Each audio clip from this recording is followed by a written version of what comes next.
Huh? Alrighty. You good? Okay. I'd like to welcome everybody tonight to our February workshop, although it's January 31st. Town board meeting will be Wednesday, which will be February 2nd. So with us tonight, we have our entire town board. We have Steve Moreau, Stephen Eddy, Sylvia Santiago, Eve Lincoln. We also have our highway superintendent, Anthony Feo, our town clerk, Kelly Allegra is with us. Our police chief, Robert Doss, is here, and our IT expert and specialist, Patrick Mangan, is here. And I'm George Myers, the town supervisor. Okay. The first item on our agenda tonight is the town hall roof, which has really been in bad shape for many, many years. We've been patching and trying to kick the can down the road. I think we've gotten past the time where the can can go any further down the road.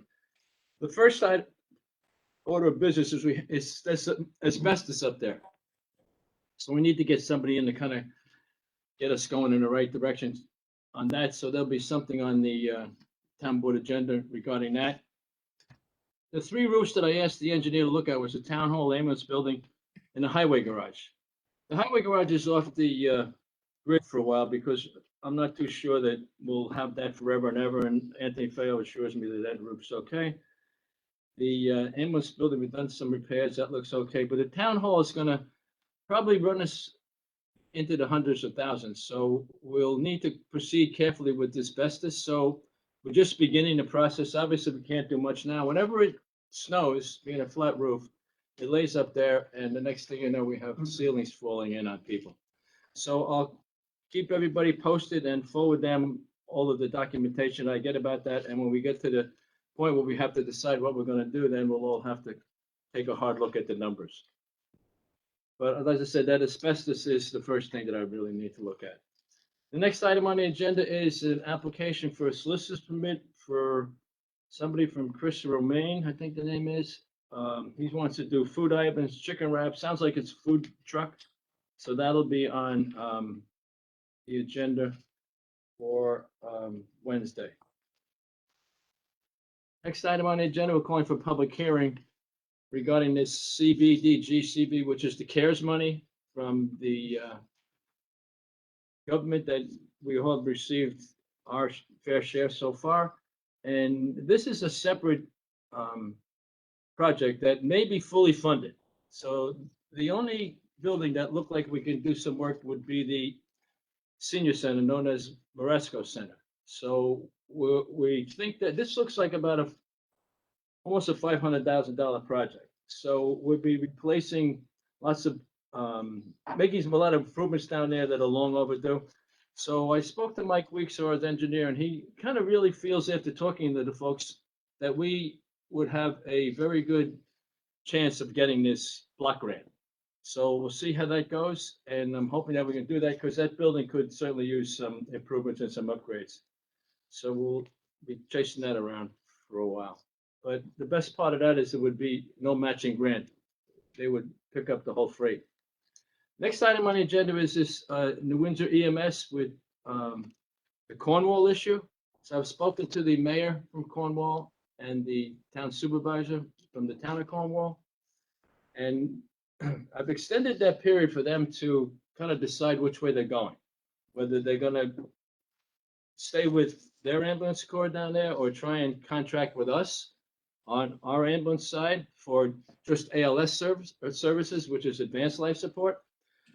They are having trouble responding to even BLS, which is basic life support. So I think that for the next 2 months would be February, March.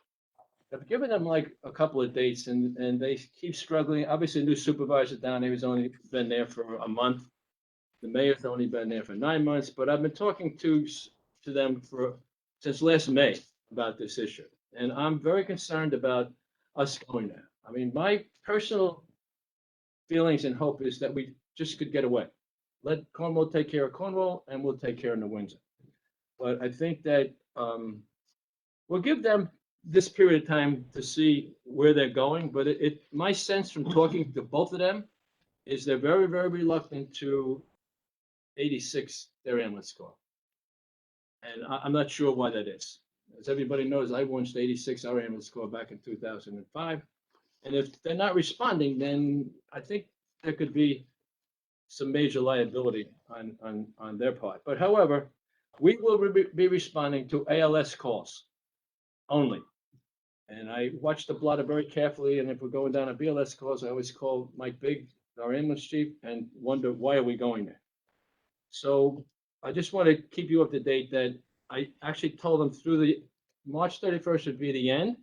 They need to make a decision. And I said, I'm not waiting till March 31st. I'm going to call you on March 15th. You're going to tell me which way you're going. But I mean, they have to make a decision, and it's not an easy decision, but as I said, my feeling is that, okay, you take care of Cornwall and we will take care of New Windsor. But for now, we'll be answering these ALS calls. And as you all know, it's $12,000 a month that they're paying the town. So we're getting that money in, and we're giving the ambulance corps 8,000, and we're holding 4,000 for them in their budget. So we'll see how this seems to be a never-ending saga for me, but we'll see where it goes.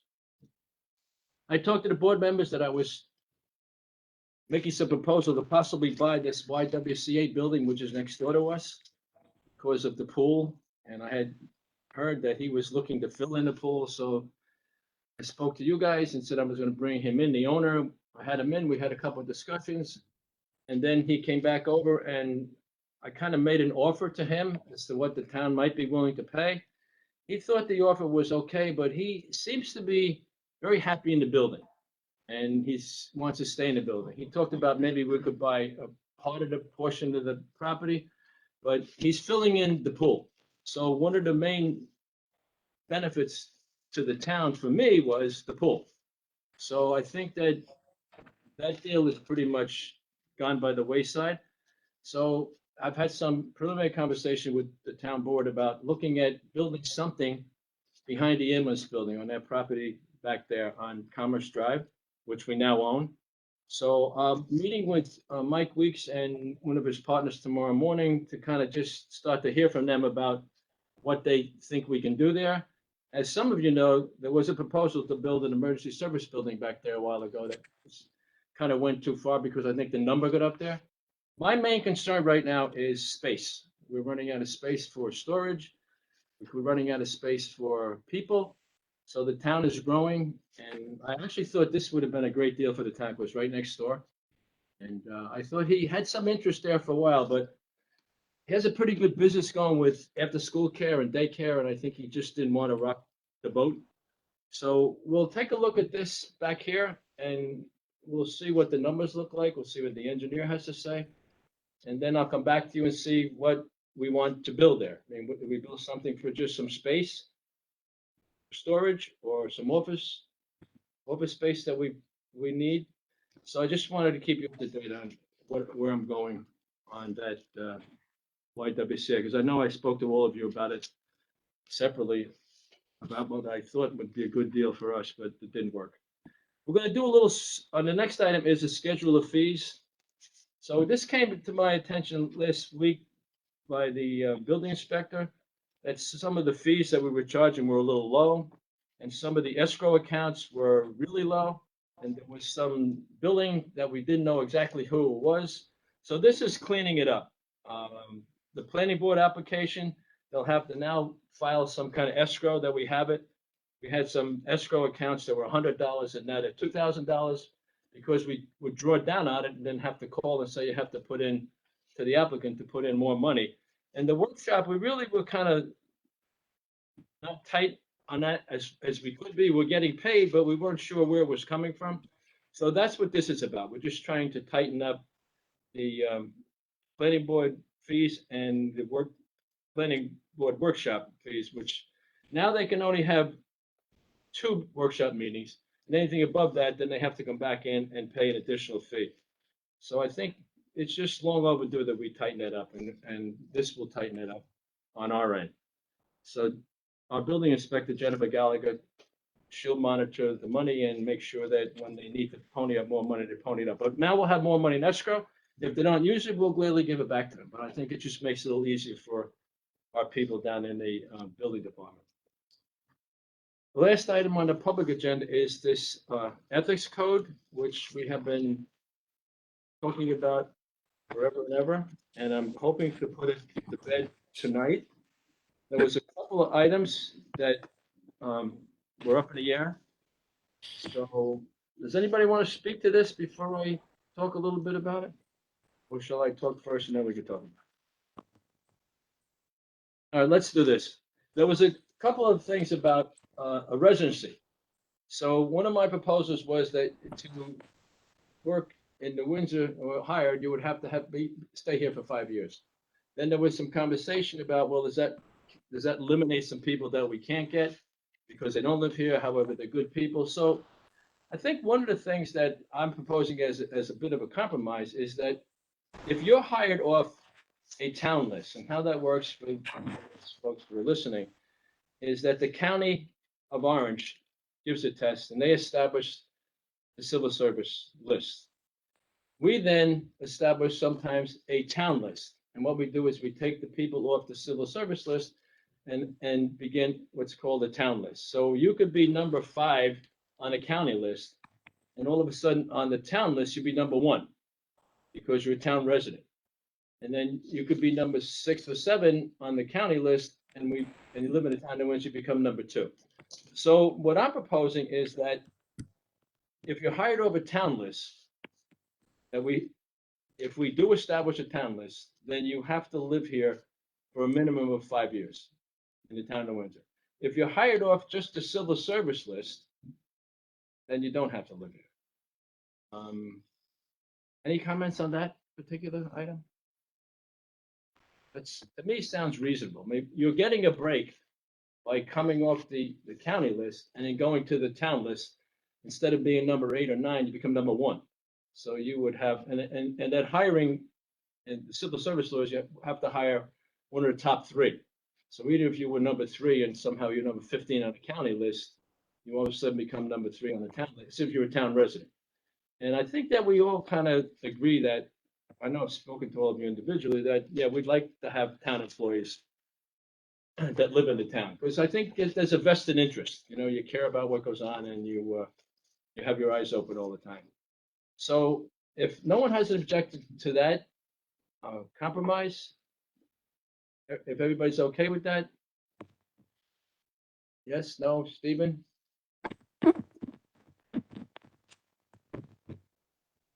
You're muted. Stephen, but then you're muted. Muted. You good? No, he's still muted. No. Give a test count. Can't hear. Oh, he's having trouble. Still? No, I don't know. No, don't wave your hands. I can't hear you. Okay. So you're not coming through. Okay, so the other board members, I'm going to assume that I'm not hearing from you, that sounds like a compromise that we can do. Yeah, I agree. I have a question, George. Yeah, go ahead, Steve. What happens if they move in like year 3? Is there a consequence or not really? Yeah, that would be they violated their contract and they're out. Oh, okay. Gotcha. Yeah, I mean, what we're trying to say, listen, after 5 years, maybe that you want to go on your own. I just think they are getting a break coming off that county list. Now getting higher on a town hiring list. So that is a break. So I think that, I don't think it's unreasonable to say that. And I don't think anybody who's going to get a job in this town would kind of think that that's unfair. I think if we, as my original proposal was, do it for everybody, yeah, it kind of eliminates a lot of people. So only if you're going to be hired off the town list. You're hired off the county list, then you live wherever you want to live. We just have hired someone recently in the controller's office that doesn't live here. He's doing a great job and seems to be fitting in well. So if I had what I had originally proposed, she wouldn't be here. So I think that that's probably a good compromise. The other one was, let me see. I think his sound is working. Oh, can you, Stephen, you still up? Am I working? Yeah, you are, yes. Something. Holy Christ. Okay, we heard, Eve heard you. Yeah, no, I'm sorry. I just, George, I know we had talked about there being some sort of caveat in there that in the event that I don't know whether there's a candidate or something that comes across. Maybe I missed it because I got muted everything here. That the town supervisor has the option to change that or waive that, or I don't know, David, do you think that we could do something like that? I mean, maybe not just the town supervisor in coordination with the town board, majority, whatever, yeah, whatever. waived? I can do anything, I think. I'm not quite sure I understand, like, under what circumstance are you talking about? I'm not Well, I sure. mean, in the event that like Steve said, and like I said, I might have missed something here. If we have a family that's in the military and they moved to West Point, and they hired off of the Oh, town list. All right, so And- after they're hired, they're living in if Windsor, they're and hired, then during the course of those first 5 and years. your military family sends them to West Point or something, we're gonna tell them, no, sorry, you can't. Okay. Quit, All right. quit the I think military. I understand. Yeah, I think I can draft language that. Yeah, perhaps if extenuating circumstances arise, like a spouse gets a job maybe an hour away and they want to move halfway and they present a hardship to the town board, maybe there could be. Yeah, maybe an appeal to the town board, Yeah. David? Okay, Maybe All right. that's some language in there, so, I'll try to get that done tomorrow and get it out to everybody to take a look before Wednesday. okay. The other one was that there was another proposal that it would only take a majority to eliminate a ethics board member, and rather than everybody, all five. So I'm still pretty big on it. It should take the five of us if we're gonna eliminate somebody in the ethics board. I really think they're unpaid, they're volunteers. And listen, I was kind of put together really quickly. I think this time now, this board's gonna have an opportunity to interview people. We have 7 or 8 applicants that we have in already. So we have one opening that we will have as soon as this new code is adopted. And then Don Vigi has indicated that he's leaving. So I think that we'll be able to put some people on with a lot more thought into who they are and what's going on. So I think that in my thought, it has to be unanimous. If we're gonna ask a ethics board member to step down, then it would have to be unanimous. Anybody not agree with that, then speak now or forever hold your peace. All right, and then I think there was another item brought up that we limit them to 2 terms. The only issue I see with that, I'm not really think that's a bad idea, but I think that we don't do it with any of the other boards, like the planning board, the zoning board, the assessing board of review. So I don't know why we would be limiting these folks to 2 5-year terms. Most of the time, 5 after 10 years, they probably had enough anyway. So I don't know. I just think that it should be like other boards, not eliminate after 2 terms. Anybody have any comment on that? George, that was me that brought it up, and I was just looking through all the local towns around us, and they all have it. A lot of them have it that way. So I just kind of, I didn't reach out to anybody to find out what their point was behind it, but I don't know. So I just threw it out there. I just think that, I don't know, that's just my opinion. I'm not hearing anybody else thinking that it's such a bad idea that they stay until they had enough. Obviously, anytime that the board wants to say they wanted them for whatever reason, for a malfeasance or whatever, we can eliminate them 1, 2, 3, as long as it's unanimous. So they do serve at the will of the town board. So I think that there's always some action that we could take if the person is not kind of living up to what I think the job requires. We've been very fortunate. I mean, these people that are serving right now seem like very decent people. They all want to do a good job. And I think now that we've kind of had some issues, that there'll be some minutes taken of all of their meetings, and we'll know what has gone on. The other issue someone brought up, I think, about that it should be open to the public. The problem with the ethics board being open to the public, I would say 95 or 99% of that stuff deals with personnel. So if you open up to the public and then say, okay, now we're going to talk about personnel, then you have to take everybody off. So we'll go to executive session here after this, they're always talking about personnel. Almost always is what they're dealing with, because that's kind of their oversight on town government. And listen, to me, it seems like it's somebody looking over the shoulder of elected officials, and we should be looking over the shoulder of the people who work for us, but they also do that too. I mean, I think that's a good idea for me, that someone's looking at what's going on besides ourselves. Because like Patrick always likes to say, I always think I'm right, right, Patrick? Always, I'm always am, right. So that's why I don't think you can put them open, that particular group open to the public. I mean, we're open to the public now, the zoning board's open, the planning board's open.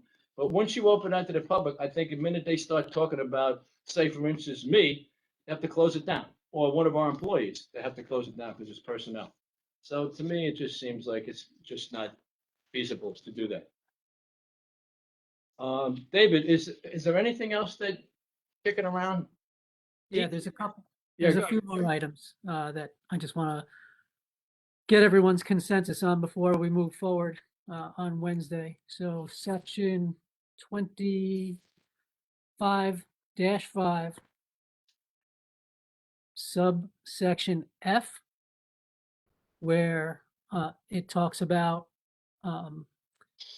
a relative who might be employed by the town being supervised by their relative who might be a supervisor for them in a particular department. There was some discussion with how that would be handled. It doesn't seem appropriate, is what everybody seemed to feel, that that supervisor who is related to that employee should be involved in decisions regarding promotion, discipline, discharge, things like that, for example. So there were some ideas thrown out there about my trying to incorporate some language about like either if there is a second in command in the department, perhaps being involved more so in those areas, or leaving it to the supervisor or to the town board as a whole. So I don't know if you want to discuss that and come to some consensus. Yeah, that's a good point. Listen, I think that there is always a second in control of these departments, the bigger ones being the highway and the police department. So maybe that person has to determine what happens, but in conjunction with the supervisor, who also has to bring in the town board. So I think that maybe some language like that, that maybe the second line supervisor would be the one who would handle it unless he or she is the relative. And then if there's an issue, it's brought to the town supervisor's office, and then he can discuss it with or she can discuss it with the town board. I would say this, that I'm pretty much tuned into every department, but I mean, I don't know anybody's feeling on that, but yeah, there is some issues, but I think the one that really stands out to me would be discipline. If we had to take some action against an employee for some misconduct, I don't need his relative being the one saying or deciding where it goes. The day-to-day business of the town, I know it's a little difficult. There's no question about it. But I'm okay if you want the second in command to do it, and then any issues above and beyond that, you send it to the supervisor's office. My suggestion was to add in the word solely, so no elected official, officer, employee may solely participate in any decision, because Councilman Bedetti had a good point. If there already is a managerial relationship, it should not be just that manager who is a relative making the decision. So there should be another one involved to not suggest any impropriety or special favors. So maybe something like Yeah, that. maybe David, that word solely kind of may work. May not be the only one to make the decision. So But I think my somehow, only, I'm sorry, go ahead. my only concern with that would be that I think anyway, the way I would interpret it, if that particular word was used there, it would seem to me to leave it open such that the relative who was supervising that other relative who's below them, it would seem to leave it open for them to at least have some say Mhm. in a disciplinary, proceeding, or decision, Right. or discharge or promotion or something like that. Okay, so maybe we could add So something. I don't know if you want to cut them out entirely, I guess is what I'm saying, or, you know, Maybe in certain cases, like you just said, disciplinary, mhm. but say the day-to-day working. You Right. have this to do today. Well, that's pretty much standard fare. But anything with disciplines or promotions, maybe they have to be out of it. Okay. And it goes to the town supervisor in conjunction with the town board to decide how they're gonna go. Okay, again, I'll revise the language and get it out to everybody sometime tomorrow All right. so that you can all take a look before Wednesday. There's a couple more items I wanted to ahead. address. So that same section 25-5, subsection H, where where it talks about the town elected officials and their ability to vote on and decide on benefits such as salary, healthcare, things along those lines. I wanted to know, I added language in there at the very beginning of the paragraph, which I think addresses the concerns, but I wanted to make sure everybody agreed and was okay with it. I just said subject to any legal requirements or the provision of benefits. So, you know, the idea there was that if statutorily or the law says that the town board in particular would, you know, normally govern or be in control of or decide whether or not they are going to, for example, get an increase in salary, decrease in salary for that matter, or, you know, a particular concern, I guess, since we've talked about it over the course of the last few months, and I believe that it'll come up again, is the health benefit issue. I mean, the point is that there's no other way, no other mechanism by which the town board salary and or health benefits could be addressed. It's the town board's decision. There's no other way that I can Right. see for it to happen. So I included that language anyway. I just want to make sure that everybody's okay with that. Hey, listen, I think, yeah, to me, it sounds like it's okay, but I think that the board members ethically know when it's better, listen, I'm stepping out of this, I'm not voting on this. So, Right. I mean, I think when you get elected to these kind of positions and you're making decisions that sometimes you have to say, I'm recusing myself here, it's too close to me. So, I mean, that's always in there too, the person's personal responsibility to their job. But yeah, I mean, that language sounds okay to me. I don't know, anybody else have any comment on that particular thing? I think once you send it out to everybody, they can get back to you and we can take a look at it Okay. tomorrow and try and firm it up. I Okay. can't think of an example of a benefit that this would apply to. Say it again. I can't think of an example of a benefit that this paragraph would apply to, that would make it necessary to keep this paragraph in. So unless somebody has an example. Well, listen, Yeah. yeah, I think that, listen, somebody could give a days off, kind of some kind of benefit that nobody else is getting there. Or don't worry about it, you don't have to come to work like everybody else does. I'll just make sure that I sign you in. There's always, listen, sometimes it's hard to say what it is, but if a person has those kind of feelings, they'll find a way to do it. So let them write it up. Let's take a look at it again tomorrow and we'll see what it looks like. But we can get it around to the board members tomorrow. You reply back to David's office and then we'll take a look at it. Dave, was there any more further comment from the current ethics board now on your revisions? No, No. nothing other than what I had sent out previously. I think the only one that I had heard from was Don Beege. And I believe that I copied, well, I didn't copy as a board, but I sent out an email with Don's comments, I believe. Yeah, if I'm right. correct. But I mean, we captured pretty much all their Yeah, things they wanted to bring up. Yeah, okay. yes, you did. Thank There's just one other item. I just want to make sure that we are all in agreement. Section 25-9, where it talks about, it specifically says no more than 2 members shall be registered in the same political party. There seemed to be some discussion amongst the board members with regard to that. So I throwing that out there as to whether or not you want me to keep that language in there, remove it, change it, or what have you. Listen, personally, I don't think it should be everybody from the same party. So obviously, the main parties are Republican, Democrats, and then there are conservatives. There's people who are blanks. There are people who are independent. So I think that you can always find that person. But I think that we really need to try and get politics out of this as best we can. You know what I mean? It's always rearing its ugly head, but I think in these kind of things that you don't want to load it up with three Democrats and 2 Republicans. I think 2 and 2 is fair, and then what that gives you is 2 and 2. You got a 2-2 vote, and the fifth person is either a blank or an independent or a conservative as some other party.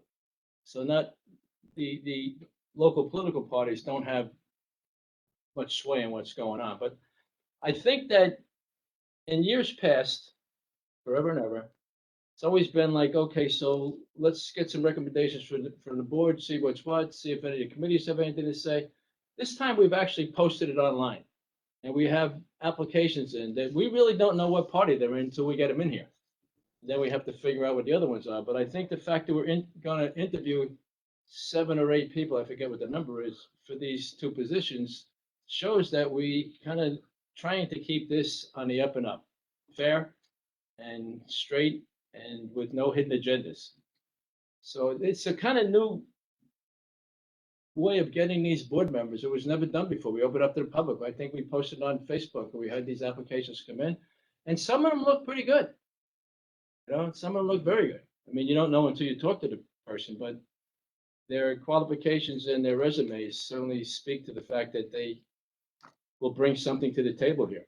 And listen, this has been a struggle for all of us, right? We've been struggling with this for before we got here. Everybody's been struggling with it, and we're trying to get to the end of the line here. And who knows? We get some new board members on there, 2 new board members. You always get new blood, new feelings, new way of looking at things. And who knows what they may, once again, don't forget, they only recommend to the town board what they think should happen. So we may get some different perspectives and different views on what goes on.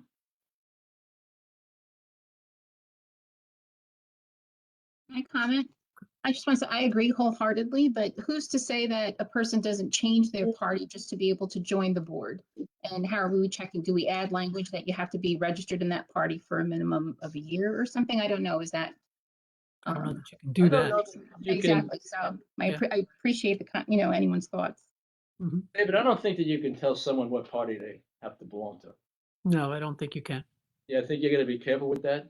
Listen, I would say that we would tell them during the interview process, listen, we're trying to keep this politics out of this. So you're a Democrat and you and another Democrat, and hopefully that you stay being that until your term expires, or if not. But listen, once again, you're putting so many ethics board after we interviewed, we're hoping that they have the highest standard of ethics too. That's what I was just going to say. That's what you hope. Trust me, I'm with you. That's my hope. But listen, I don't know. You can only do what we think is right, and hopefully put the right people in the right positions, like we try to do with the planning board and the zoning board, the people we hire. It's that simple. We're always striving to put the right people in the right positions, just like the general public is striving to put those people they think should be in the proper positions. So that's, I think, might be a little step too far. All right, so keep the language. Yeah. Is Yeah. okay. I have one final question. Sorry, I think I said that before. Okay, you said that before. I know. I'm sorry. This is it. I swear. This is it. In light of the discussion that we had earlier about conducting meetings pursuant to the open meetings law, Yes. I had added to section 25-12 at the end of that paragraph a sentence that reads, "All meetings shall be noticed and conducted in accordance with New York State Public Officers Law, Article 7, aka the Open Meetings Law." Do you want me to remove that? Well, let's hear from the board members. You heard what I say. 99% of it, or 95%, is personnel issues.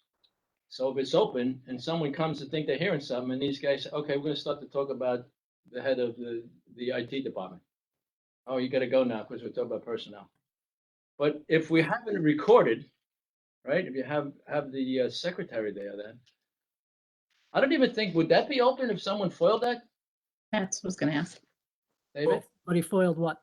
Let's say we had someone taking the minutes and they take the minutes. Now someone wanted to know what happened there. Could they foil it? Yeah, they could foil it if, anything that's contained within the minutes, however, is deemed confidential, it can be redacted, Okay. So you probably redact the name, probably. probably. Yeah, okay. So, yeah, it seemed to me like a moot point. I mean, I don't know what you're gonna get out of it. I mean, somebody in theory can show up in person at these meetings now to either make a complaint or. Yeah. But I mean, once the board starts to do the investigation, then they gotta go. Yeah, right. No, fair enough.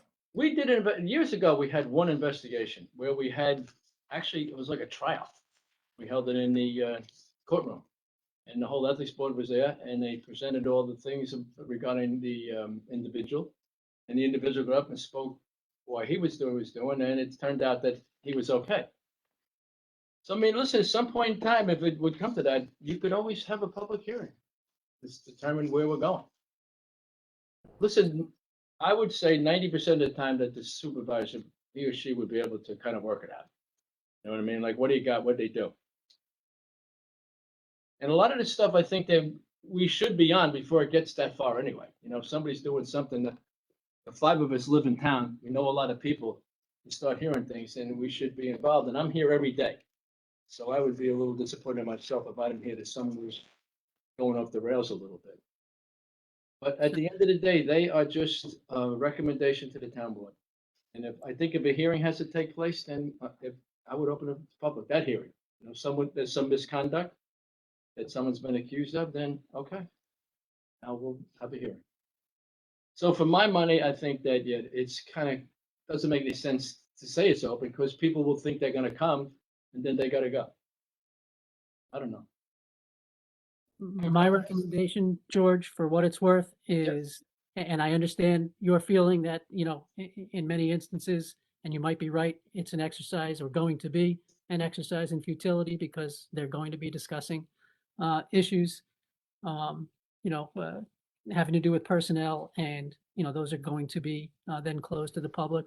But I have looked at a number of other municipalities who all seemingly, from what I can tell, do in regards to their ethics boards, follow the open meetings law, at least providing notice of the time and date and location of those meetings that they're going to have. And, if there's going to be an issue or issues that are going to be discussed at that meeting that are deemed to be confidential, they go into executive session just like we would do or any other board would do. If Like everybody, tonight. then leave it in. I mean, I don't have strong feelings anyway. I just think people wasting the time. But if that's what's in most of them, then leave it in. I don't have a problem with Yeah, that. what I don't want to see happen is for, anything that they do to be deemed to be inappropriate. Yep. Or- I agree. That's so. number one in my mind. I don't want anybody to think that we're doing anything here that we don't want anybody to know about. I mean, we online here, we're discussing things. I mean, the board meeting there, anybody comes into my office, they don't need appointments. We're pretty open here. There's no doubt about it. Yeah, I think that person will only come in one time and realize that it's not worth their time after that, but Yeah. it's still transparent.